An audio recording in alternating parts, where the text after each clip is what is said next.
नमस्कार दोस्तों, आपके अपने चैनल हमारे संस्कार में आपका बहुत बहुत स्वागत है। आज हम आपके लिए आषाढ़ मास कथा अध्याय 17 लेकर आए हैं। भगवान श्री कृष्ण कहते हैं, अपना हाथ जगन्नाथ। लोगों को दूसरों को आईना दिखाने में बहुत मज़ा आता है, लेकिन वो यह भूल जाते हैं कि वो खुद क्या हैं। अगर आप हमारे चैनल पर नए हैं और अभी तक आपने चैनल को सब्सक्राइब नहीं किया है तो प्लीज़ चैनल को सब्सक्राइब करें, वीडियो को लाइक करें, ज़्यादा से ज़्यादा शेयर करें ताकि यह कथा पढ़कर और लोग भी इसका लाभ प्राप्त कर सकें। बेल आइकन को दबाना ना भूलें ताकि हमारी आगे आने वाली वीडियो की जानकारी आपको नोटिफिकेशन के ज़रिए मिल जाया करे। हरे कृष्ण कृष्ण कृष्ण हरे हरे। तो चलिए अब शुरू करते हैं कथा। नारद जी के पूछने पर ब्रह्मा जी कहते हैं, हे मुनि, किष्किंधा तीर्थ बहुत विख्यात है।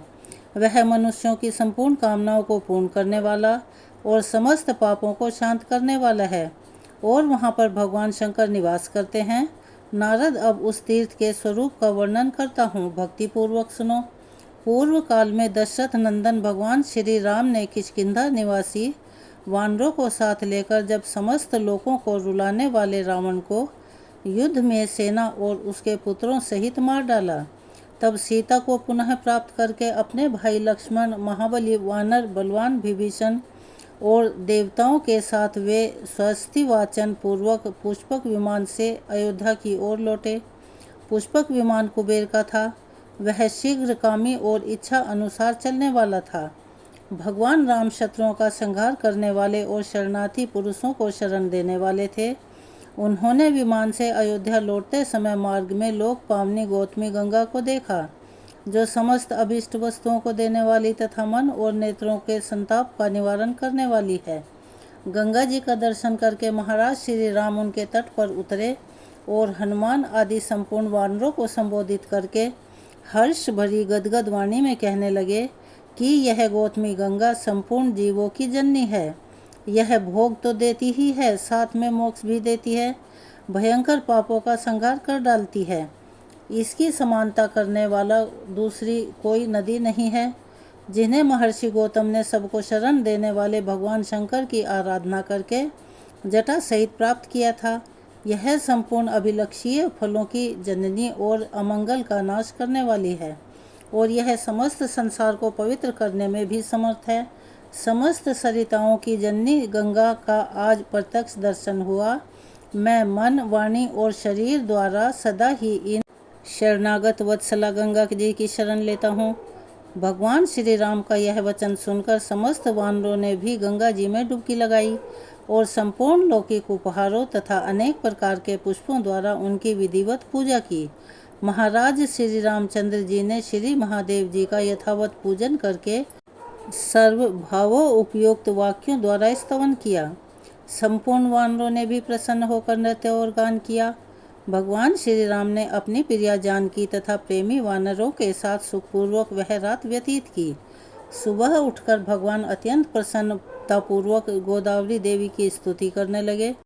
फिर अपने भक्त गणों का सम्मान करके वहां अनिवर्चनीय आनंद का अनुभव करने लगे। उस निर्मल प्रभात में सूर्योदय होने पर विभीषण ने दशरथ नंदन श्री राम से कहा कि हे भगवान, हम लोग इस तीर्थ में रहने से अभी तृप्त नहीं हुए, अतः कुछ समय और निवास करें। मेरा विचार है 4 रात और यहाँ ठहर जाएं, फिर सब लोग साथ ही अयोध्या चलेंगे। विभीषण की बात का वानरों ने भी अनुमोदन किया। फिर भगवान शिव की पूजा करते हुए 4 रात वे और ठहर गए। वहाँ महादेव जी सिद्धेश्वर के नाम से प्रसिद्ध थे और उन्हीं के प्रभाव से रावण अत्यंत प्रबल हो गया था।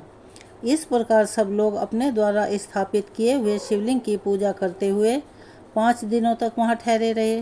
श्री राम ने अपने संपूर्ण सहायकों के साथ शुद्ध अति शुद्ध हृदय से संपूर्ण शिवलिंग को मस्तक झुकाया। किष्किंधा निवासी सभी वानरों द्वारा सेवित होने के कारण वह स्थान किष्किंधा तीर्थ कहलाया। वहाँ स्नान करने मात्र से बड़े बड़े पाप भी नष्ट हो जाते हैं। भगवान ने गौतमी गंगा को भक्तिपूर्वक प्रणाम किया और कहा, हे माता गौतमी, मुझ पर प्रसन्न होइए। इस प्रकार बारंबार कहकर वे विस्मित चित्त से गोदावरी की ओर देखते और उन्हें प्रणाम करते जाते थे। तब से विद्वान पुरुष उस पुण्यमयी तीर्थ को किष्किंधा तीर्थ कहने लगे, और जो भी इस प्रसंग का पाठ, स्मरण अथवा भक्ति पूर्वक श्रवण करता है या दूसरों को सुनाता है या इसे सुनकर हुंकारे भरता है, उसके पापों को भी यह तीर्थ हर लेता है। फिर जो लोग वहाँ स्नान और दान करते हैं, उनकी तो कहने की क्या बात है।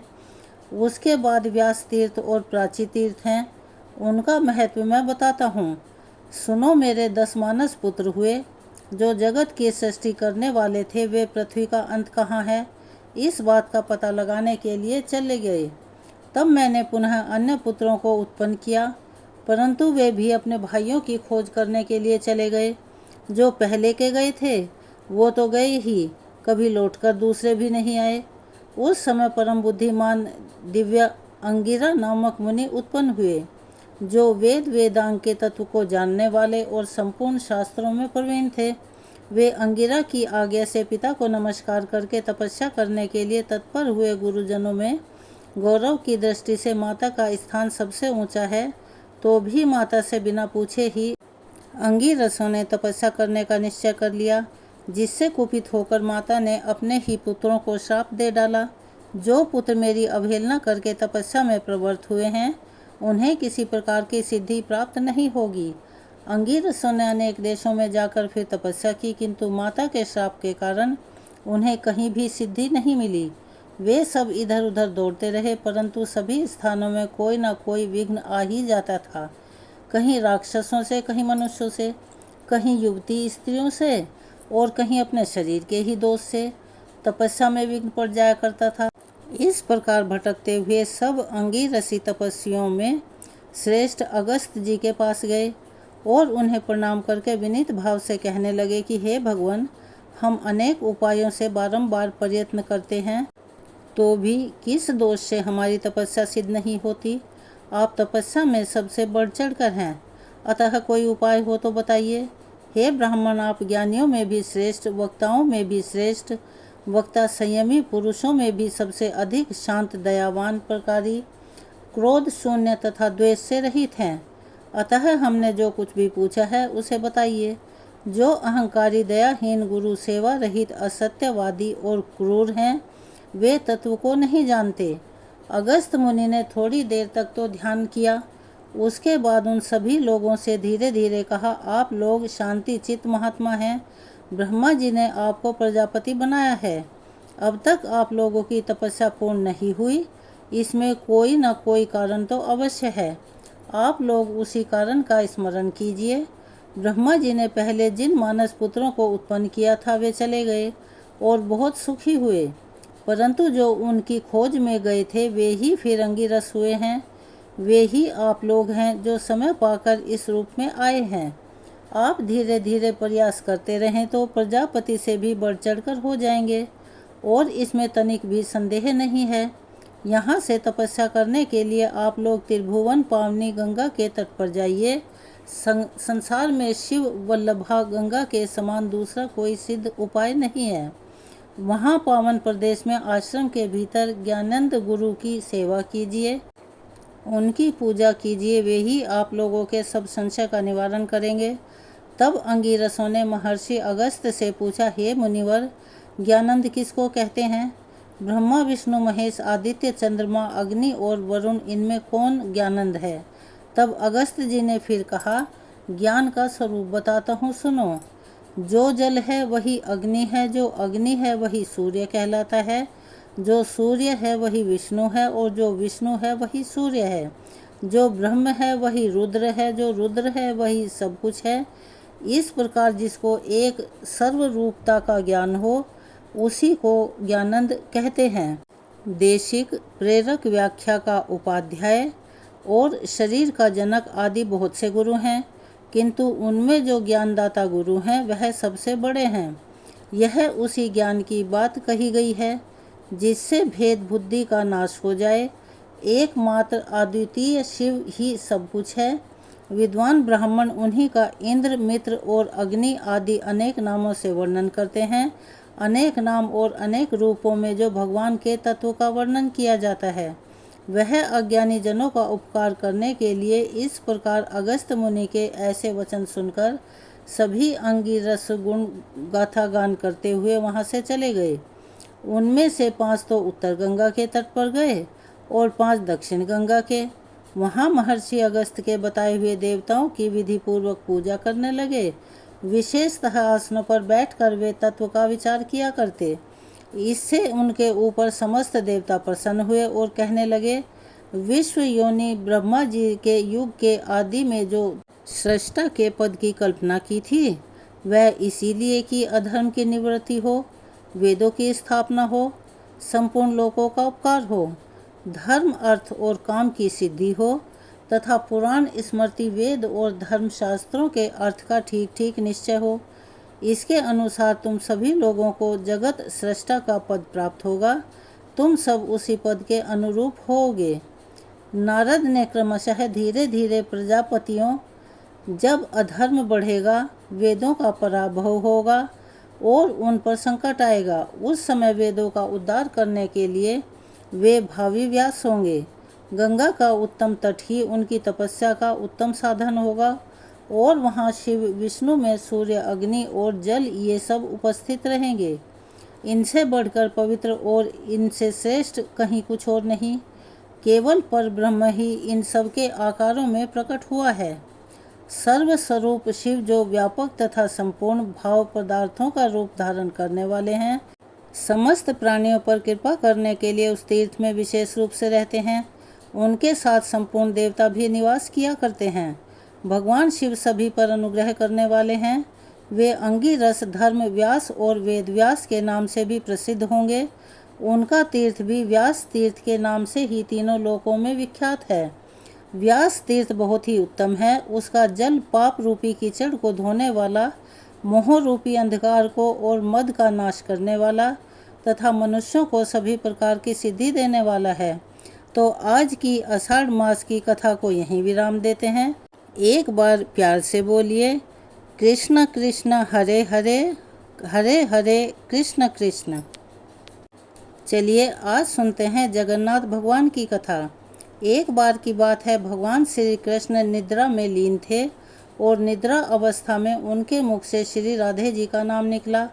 पटरानियों को लगा कि वे तो सब प्रभु की सेवा इतनी ज़्यादा करती हैं, हर समय उन्हीं के आसपास घूमती हैं, परंतु प्रभु को तो हमसे ज़्यादा राधा जी का ही स्मरण रहता है। रुक्मणी जी और अन्य रानियों ने रोहिणी जी से राधा रानी और श्री कृष्ण के प्रेम और ब्रज लीलाओं का वर्णन करने की प्रार्थना की।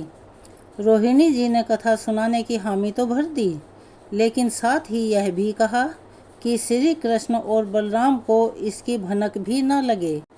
और तय हुआ कि सभी रानियों को रोहिणी जी गुप्त स्थान पर कथा सुनाएंगी, वहाँ कोई और ना आए। इसके लिए सुभद्रा जी को द्वार पर पहरा देने के लिए मना लिया गया।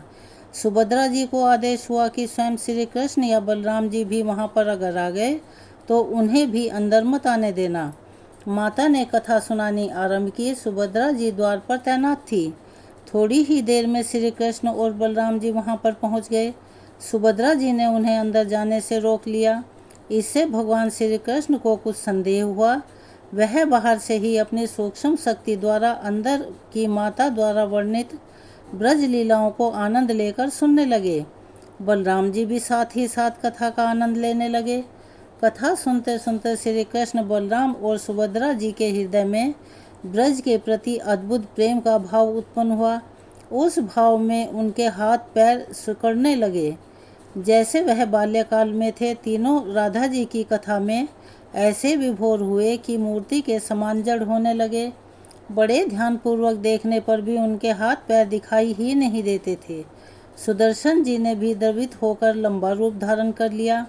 उसी समय देव ऋषि नारद जी वीणा बजाते हुए वहीं आ पहुँचे और भगवान के इस रूप को देखकर आश्चर्यचकित रह गए और अपलक निहारते ही रहे। कुछ समय के बाद जब उनकी तंद्रा भंग हुई तो नारद जी ने सबको प्रणाम करके भगवान श्री कृष्ण से कहा, हे प्रभु, मेरी इच्छा है कि मैंने आज जो रूप देखा है वह रूप आपके भक्त जनों को पृथ्वी लोक पर चिरकाल तक देखने को मिले। आप इस रूप में पृथ्वी पर वास करें। प्रभु भगवान श्री कृष्ण नारद जी की इस बात से बड़े प्रसन्न हुए। उन्होंने कहा, देव ऋषि, ऐसा ही होगा। कली काल में मैं भी इसी रूप में नीलांचल क्षेत्र में अपना स्वरूप प्रकट करूंगा। कलयुग आगमन के उपरांत प्रभु की प्रेरणा से मालव राज इंद्रधुम्न ने भगवान श्री कृष्ण, बलभद्र जी और बहन सुभद्रा जी की ऐसी ही प्रतिमा जगन्नाथ मंदिर में स्थापित कराई। राजा इंद्रधुम्न श्रेष्ठ प्रजापालक राजा थे। प्रजा उन्हें बहुत प्रेम किया करती थी। उनकी प्रजा उनके राज्य में पूरी तरह सुखी और संतुष्ट थी। राजा के मन में इच्छा थी कि वो कुछ ऐसा करें जिसे सभी उन्हें याद रखें। दैवयोग से राजा इंद्रधुम्न के मन में एक अज्ञात कामना प्रकट हुई कि वो एक ऐसे मंदिर का निर्माण कराएं जो दुनिया में कहीं देखा ही ना हो। अगर मंदिर बन गया तो फिर उस मंदिर में किस देवता की मूर्ति स्थापित करें। राजा इंद्रधुम्न के मन में अब यही विचार चलने लगे। एक रात इसी पर गंभीर चिंता करते करते राजा सो गए। नींद में राजा को एक स्वप्न आया। स्वप्न में उन्होंने एक देववाणी सुनी। इंद्रधुम्न ने सुना कि राजा, तुम पहले नए मंदिर का निर्माण आरंभ करो। मूर्ति विग्रह की चिंता छोड़ दो। उचित समय आने पर तुम्हें स्वयं वह राह दिखाई पड़ेगी। राजा नींद से जाग उठे। सुबह होते ही उन्होंने अपने मंत्रियों को अपने सपने की बात बताई। राज पुरोहित के सुझाव पर शुभ मुहूर्त में पूर्वी समुद्री तट पर एक विशाल मंदिर के निर्माण का निश्चय किया गया। वैदिक मंत्रोच्चार के साथ शुभ मुहूर्त में मंदिर का निर्माण का श्री गणेश भी हो गया। राजा इंद्रधुम्न के मंदिर बनवाने की सूचना सभी शिल्पियों और कारीगरों को हुई तो वे सभी अपना योगदान इस शुभ कार्य में देने के लिए पहुंच गए। दिन रात मंदिर के निर्माण में जुट गए। कुछ ही वर्षों में अद्भुत मंदिर बनकर तैयार हो गया। सागर तट पर एक विशाल मंदिर का निर्माण तो हो गया, परंतु इस विशाल मंदिर के अंदर किस भगवान की मूर्ति स्थापित की जाए, यह समस्या तो जस की तस थी। अब राजा फिर से चिंतित होने लगे। एक दिन मंदिर के गर्भगृह में बैठकर इसी चिंता में राजा की आंखों से आंसू बह गए। राजा ने भगवान से विनती की कि प्रभु, आपके किस स्वरूप को मैं इस मंदिर में स्थापित करूं? मैं इसी चिंता में व्याकुल हूँ। कृपया मुझे मार्ग दिखाइए।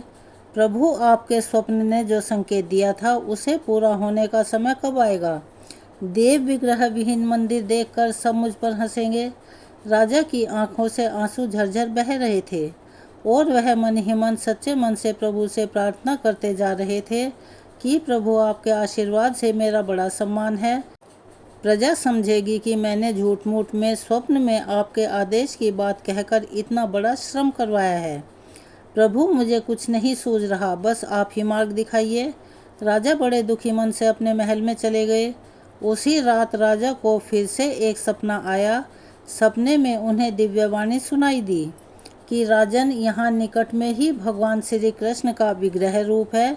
तुम उसे खोजने का प्रयास करो, तुम्हें दर्शन मिलेंगे। इंद्रधुम्न ने स्वप्न की बात फिर से राजपुरोहितों और मंत्रियों को बताई। सभी इस निष्कर्ष पर पहुँचे कि प्रभु की कृपा सहज प्राप्त नहीं होगी। उसके लिए हमें शुद्ध और निर्मल मन से परिश्रम आरंभ करना होगा। भगवान के विग्रह का पता लगाने की जिम्मेदारी राजा इंद्रधुम्न ने 4 पंडित विद्वानों को सौंप दी। प्रभु इच्छा से प्रेरित होकर अब वे चारों विद्वान चारों दिशाओं में चले गए। उन चारों में एक विद्वान थे विद्यापति। वह चारों में सबसे कम उम्र के थे। प्रभु के विग्रह की खोज के समय उनके साथ बहुत भारी अलौकिक घटनाएं घटित हुई।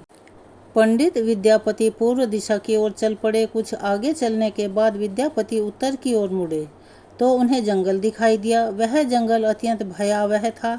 विद्यापति भगवान श्री कृष्ण के उपासक थे। उन्होंने सच्चे मन से भगवान श्री कृष्ण का स्मरण किया और प्रभु से राह दिखाने की प्रार्थना की। भगवान श्री कृष्ण की प्रेरणा से अब उन्हें एक राह दिखने लगी।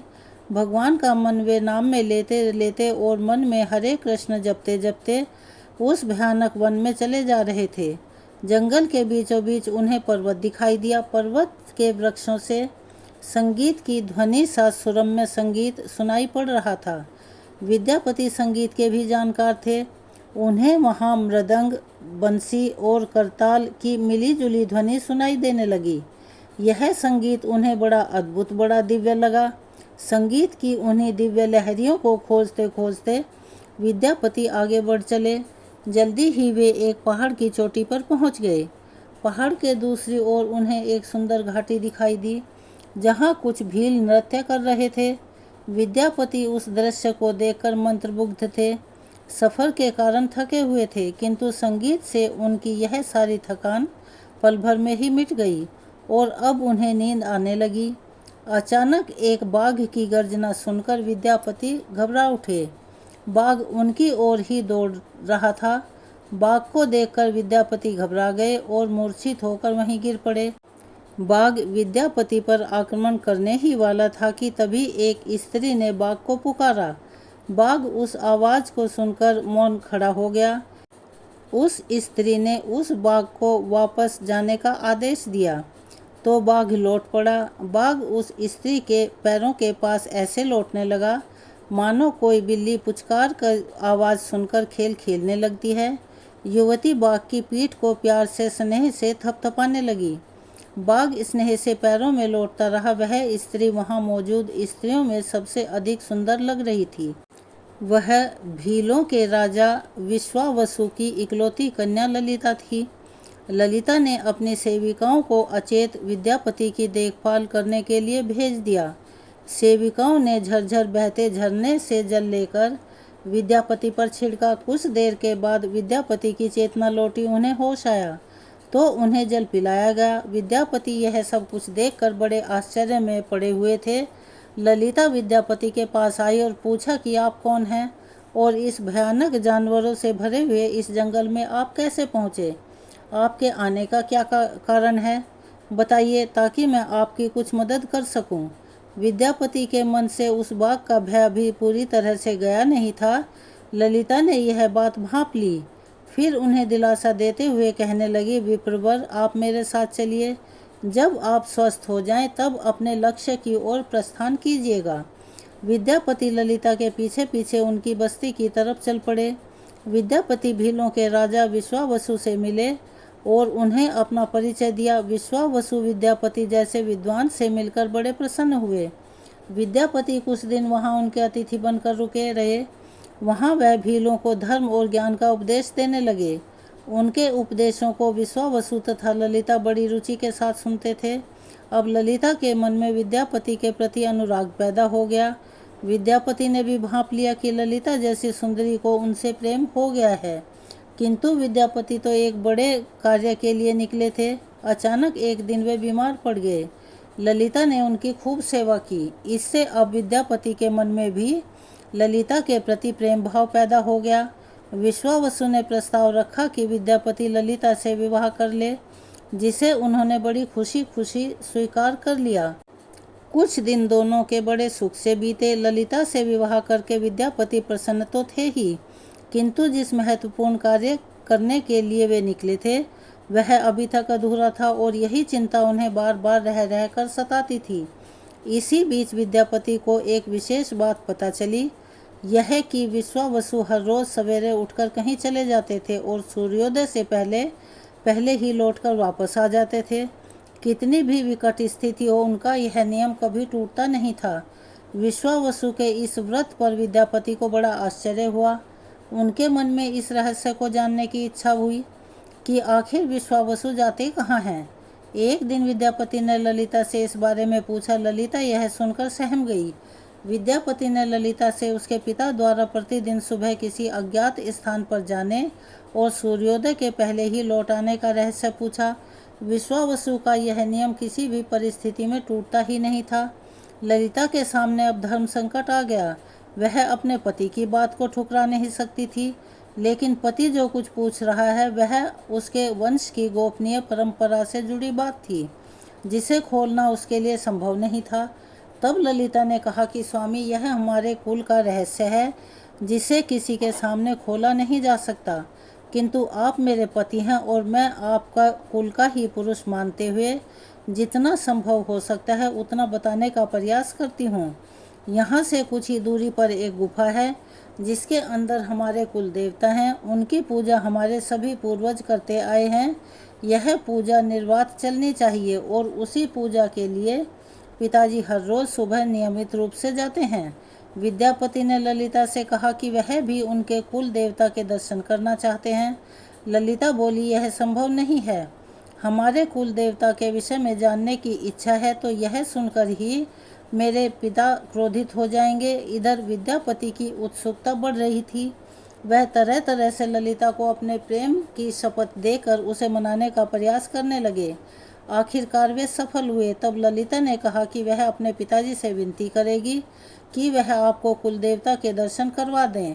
फिर समय आने पर ललिता ने अपने पिता से सारी बातें कही। सुनते ही वे आग बबूला हो गए। ललिता ने जब यह कहा कि आपकी मैं अकेली संतान हूँ, आपके बाद देवता के पूजा का दायित्व मेरा होगा, इसीलिए मेरे पति का यह अधिकार बनता है, क्योंकि आगे उसे ही पूजना होगा। विश्वावसु अपनी पुत्री के तर्क के आगे झुक गए और बोले, गुफा के दर्शन किसी को तभी कराए जा सकते हैं जब वह भगवान की पूजा का दायित्व अपने हाथ में ले ले। विद्यापति ने यह दायित्व स्वीकार कर लिया। तब विश्वावसु कुल देवता के दर्शन कराने के लिए तैयार हो गए। दूसरे दिन सूर्योदय से पहले विद्यापति की आंखों पर पट्टी बांधकर विश्वावसु उनका दाहिना हाथ पकड़कर गुफा की तरफ निकले। विद्यापति ने मुट्ठी में सरसों रख ली, जिसे रास्ते में छोड़ते हुए वे गए। गुफा के पास पहुंचकर विश्वावसु रुके और गुफा के पास पहुंच गए। विश्वावसु ने विद्यापति के आंखों की काली पट्टी खोल दी। उस गुफा में नीले रंग का प्रकाश चमक उठा। हाथों में मुरली लिए भगवान श्री कृष्ण का रूप विद्यापति को दिखाई दिया। देखते ही विद्यापति आनंद मुग्ध रह गए। उन्होंने भगवान के दर्शन किए। दर्शन के बाद तो जैसे विद्यापति वापस लौटना ही नहीं चाहते थे, किंतु विश्वावसु ने उन्हें लौटने का आदेश दिया।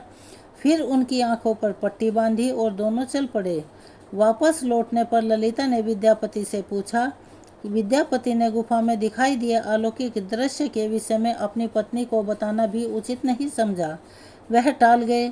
यह तो जानकारी हो चुकी थी कि विश्वावसु श्री कृष्ण की मूर्ति की पूजा किया करते हैं। अब विद्यापति को आभास हो गया कि महाराज ने स्वप्न में जिस प्रभु विग्रह के बारे में देववाणी सुनी थी वह इसी मूर्ति के विषय में थी। विद्यापति विचार करने लगे कि वह किसी भी तरह इस मूर्ति को लेकर राजधानी में पहुंचाएंगे। वह एक तरफ तो गुफा से मूर्ति को ले जाने की बात सोच रहे थे, दूसरी तरफ भीलराज और पत्नी के साथ विश्वासघात करने के विचार से ही उनका मन बड़ा बेचैन हो रहा था। विद्यापति धर्म अधर्म के बारे में सोचते रहे। फिर विचार आया कि अगर विश्वावसु ने सचमुच उस पर विश्वास किया होता तो आंखों पर पट्टी बांधकर गुफा तक नहीं ले जाते, इसीलिए उसके साथ विश्वासघात करने का तो प्रश्न ही नहीं उठता। उन्होंने गुफा से उस मूर्ति को ही चुराने का मन बना लिया। विद्यापति ने ललिता से कहा कि वह अपने माता पिता के दर्शन करने के लिए जाना चाहता है, वह उसे लेकर परेशान होंगे। ललिता भी साथ चलने को तैयार हुई तो विद्यापति ने यह कहकर समझा लिया कि वह जल्दी ही वापस लौटकर आ जाएगा तो उसे भी लेकर जाएगा। ललिता मान गई। विश्वावसु ने उसके लिए घोड़े का प्रबंध कराया। अब तक सरसों के दाने से पौधे निकल आए थे। उन्हें देखते देखते विद्यापति गुफा तक पहुंच गए। उन्होंने भगवान की स्तुति की और क्षमा प्रार्थना की। बाद में वो उनकी मूर्ति उठाकर झोले में रख ली। शाम तक वह राजधानी में पहुंच गए और सीधा राजा के पास चले गए। उन्होंने दिव्य प्रतिमा राजा को सौंप दी और पूरी कहानी सुनाई। राजा ने बताया कि उन्होंने कल एक सपना देखा था कि सुबह सागर में कुंदा बहकर आएगा। उस कुंदे की नक्काशी करवाकर तराश कर भगवान की मूर्ति बनवा लेना, जिसका अंश तुम्हें प्राप्त होने वाला है। वह भगवान श्री विष्णु का स्वरूप होगा। तुम जिस मूर्ति को लेकर आए हो वह भी भगवान विष्णु का ही अंश है। दोनों आश्वस्त थे कि उनकी तलाश पूरी हो गई है। राजा ने कहा कि जब भगवान द्वारा भेजी गई लकड़ी से हम इस प्रतिमा का बड़ा स्वरूप बनवा लेंगे, तब तुम अपने ससुर से मिलकर उन्हें मूर्ति वापस कर देना। उनके कुल देवता का इतना बड़ा विग्रह एक भव्य मंदिर में स्थापित देखकर उन्हें बड़ी प्रसन्नता होगी। दूसरे दिन सूर्योदय से पहले राजा विद्यापति तथा मंत्रियों को लेकर सागर तट पर पहुँचे। स्वप्न के अनुसार वहाँ एक बड़ा कुंदा पानी में बहकर आ रहा था। सभी ने देखा तो बड़े प्रसन्न हुए। 10 नावों पर बैठकर राजा के सेवक उस भारी कुंदे को खींचने लगे। मोटी मोटी रस्सियों से कुंदे को बांधकर खींचा जाने लगा। लेकिन कुंदा टस से मस नहीं हुआ। और लोग भेजे गए, लेकिन सैकड़ों लोग भी मिलकर और नावों का प्रयोग करके भी कुंदे को हिला तक नहीं सके। फिर सेनापति ने एक लंबी सेना कुंदे को खींचने के लिए भेज दी। सारे सागर में सैनिक ही सैनिक नजर आने लगे, लेकिन सभी मिलकर कुंदे को अपने स्थान से हिला तक नहीं सके। कुंदे को खींचने के प्रयास में सुबह से रात हो गई। अचानक राजा ने काम रोकने का आदेश दिया। उन्होंने विद्यापति को अकेले में ले जाकर कहा कि यह समस्या का कारण जान गए हैं। राजा के चेहरे पर संतोष के भाव थे। राजा ने विद्यापति को गोपनीय रूप से कहीं चलने की बात कही।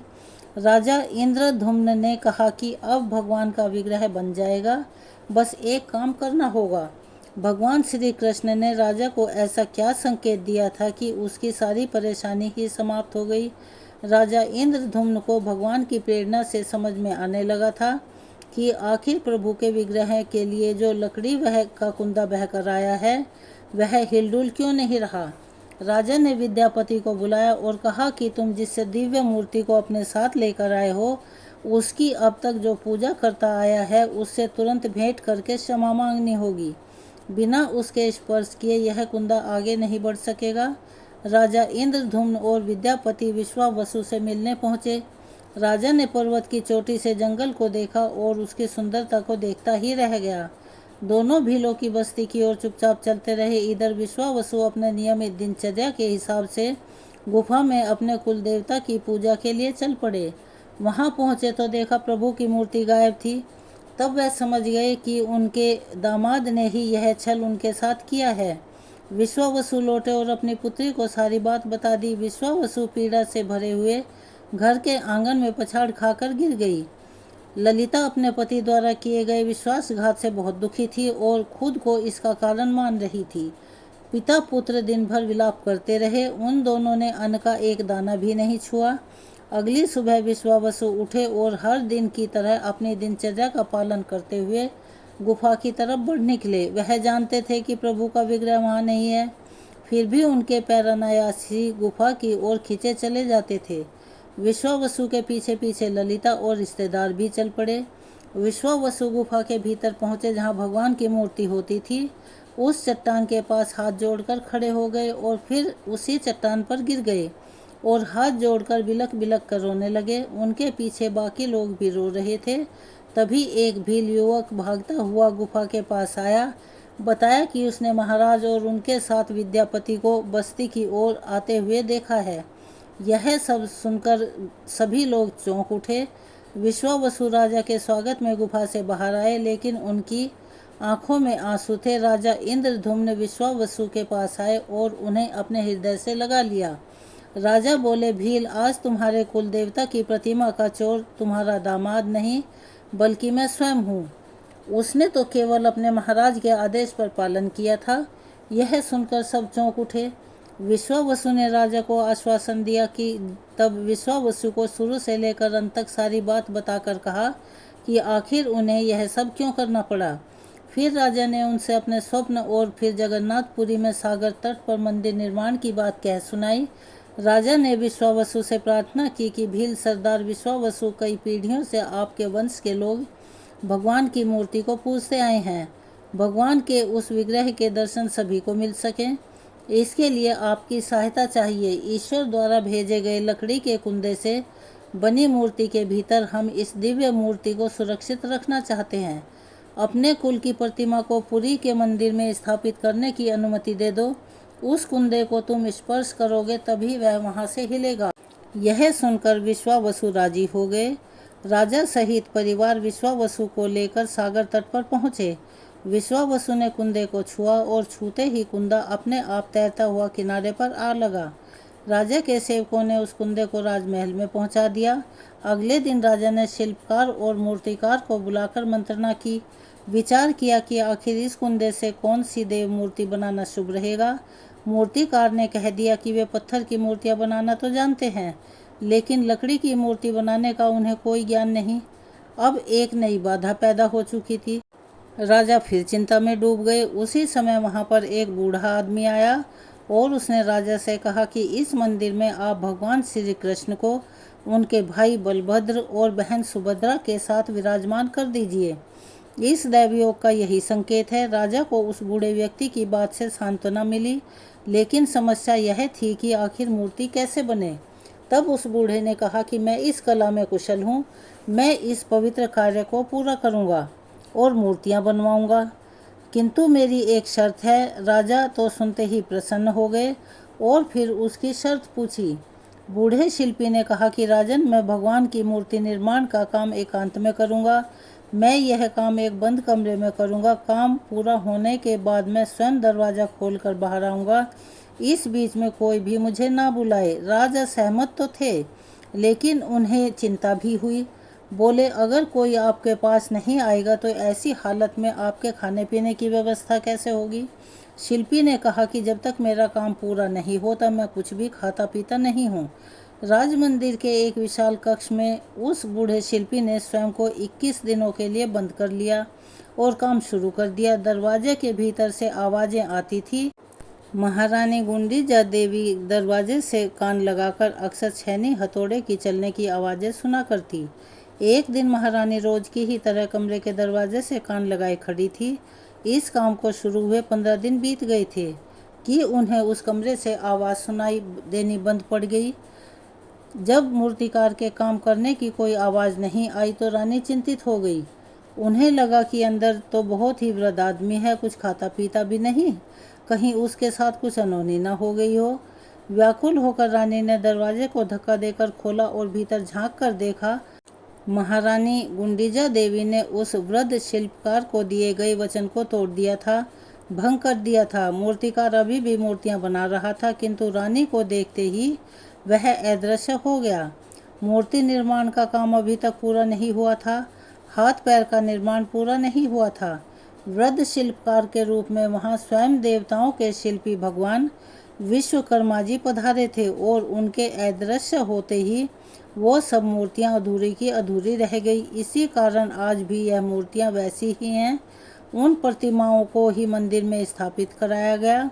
कहते हैं विश्वावसु संभवतः उस जरा बहेलिये का वंशज था जिसने अनजाने में भगवान श्री कृष्ण की हत्या कर दी थी। विश्वावसु शायद श्री कृष्ण के पवित्र अवशेषों की पूजा किया करते थे। यह अवशेष मूर्तियों में छिपाकर रखे गए थे। विद्यापति और ललिता के वंशज, जिन्हें दैत्यपति कहते थे, उनका परिवार ही यहाँ अब तक पूजा करता रहा है। यह थी भगवान श्री जगन्नाथ जी की कथा। एक बार मेरे साथ प्रेम से बोलिए, श्री जगन्नाथ भगवान की जय। कृष्ण कृष्ण हरे हरे, हरे हरे कृष्ण कृष्ण। अगर आप हमारे चैनल पर नए हैं, अभी तक आपने चैनल को सब्सक्राइब नहीं किया है तो प्लीज़ हमारे चैनल को सब्सक्राइब करें, वीडियो को लाइक करें, ज़्यादा से ज़्यादा शेयर करें ताकि यह जानकारी और लोगों तक भी पहुंच सके। बेल आइकन को दबाना ना भूलें ताकि हमारी आगे आने वाली वीडियो की जानकारी नोटिफिकेशन के ज़रिए आपको मिल जाया करे।